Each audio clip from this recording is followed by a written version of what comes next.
Well, folks, it's December 20th, Tuesday, December 20th, and what can we take from this? This was going to be probably about, it's going to be a not safe for work video. Why?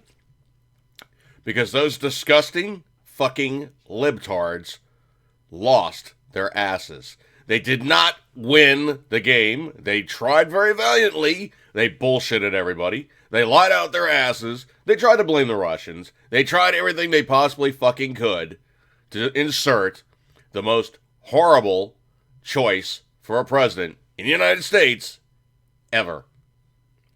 Hillary Clinton is now definitively the loser of the last presidential election. And we now have Donald John, I believe his middle name is John, Trump, as our 45th president-elect. Officially, our president-elect.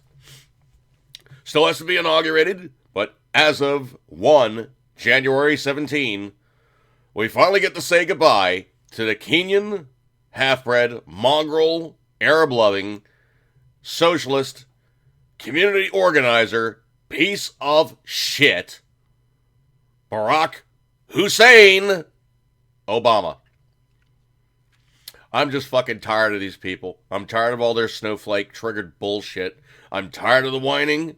I'm tired of the crying. I'm tired of the divisive bullshit they've tried to insert upon our great nation for the last 8 years, if not longer, and this was a pushback. All those whiny crybabies who are now going on about, like, well, Donald's not the right choice. You should have put somebody else in there. I got bad news for you, okay? Donald Trump is the choice for president. Fucking deal. You have 4 or 8 years in which to consolidate your finances, move your asses up to Canada, and one more thing. That's the most fake bullshit and just transparent threat ever. You want to move to Canada? Fucking move to Canada, okay? I guarantee you it is not going to be an easy operation. Of that, the assholes who said, I'm moving to Canada! I can't take this guy as being president for the next 4 years! Oh! Whoopi Goldberg is still here. All these other screaming Mimi crybaby asshole wannabe somebody that they're not liberals haven't moved. In truth, I've heard only 27 of you assholes actually said, oh, I got to say the ball's big enough. Well, guess what? You got no fucking balls at all. You have no respect from your other fellow Americans, and you are a bunch of fucking crybabies. You want to move to Canada? Move to fucking Canada. They don't want you. They have nothing in which to deal with your bullshit, except for the fact they're going to go, here's the process, okay? And it's not an easy process, all right? It's going to take 10 years at least to become a Canadian citizen.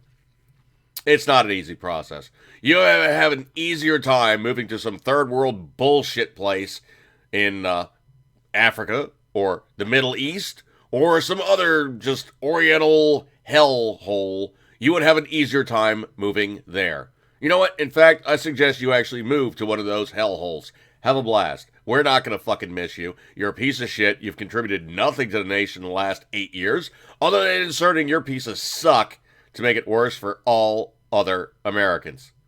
You're not worthy of it. You're just really not worthy of the title. And if you want to say you no longer wish to be an American citizen, don't be an American citizen. Give up your citizenship, move to some other shithole, and stay there. In fact, why don't you take everything that you own, sell it, and move to that shithole? We're not going to fucking miss you. We're tired of your bullshit, and every time that you've inserted your suck, you've just made it worse for all other Americans. We don't need people like you. We need strident, good, worthy people to kick ass and make our nation great again. It's not going to be easy, and considering all the bullshit you assholes have done for time in memoriam, I'm going to say that probably, if you guys know your American history, this communist insertion of bullshit started in the 20s. Not in the 30s, and definitely not under FDR. It started preceding to him. World War II could not be avoided, but fighting off the Germans, fighting off the Japanese, fighting off everybody, took a toll. That generation kicked ass. In the time between the 40s and the 60s, this country just blew up. We had growth, we had amazing infrastructure stretched, and amazing infrastructure placed all through the country. Those wonderful interstate highways were built in the 40s and 50s. That was also under Eisenhower. I like Ike. I've always liked Ike, and I've always thought Ike was just a good guy and did a hell of a good job. He also was somebody who was a president who worked towards peace. Him and Khrushchev said, we're not going to kill each other. There's no reason for us to fight. They did good stuff. I think that Donald Trump and Vladimir Putin also has a similar way of thinking. We don't need to fight. We have enough problems of our own. We have enough things that we need to fix. And those little assholes that create problems all around the world are about really to get a serious awakening. Those guys that poked the sleeping bear with Putin over in Turkey, oh my, you have no idea what happens when you fuck with a former KGB guy.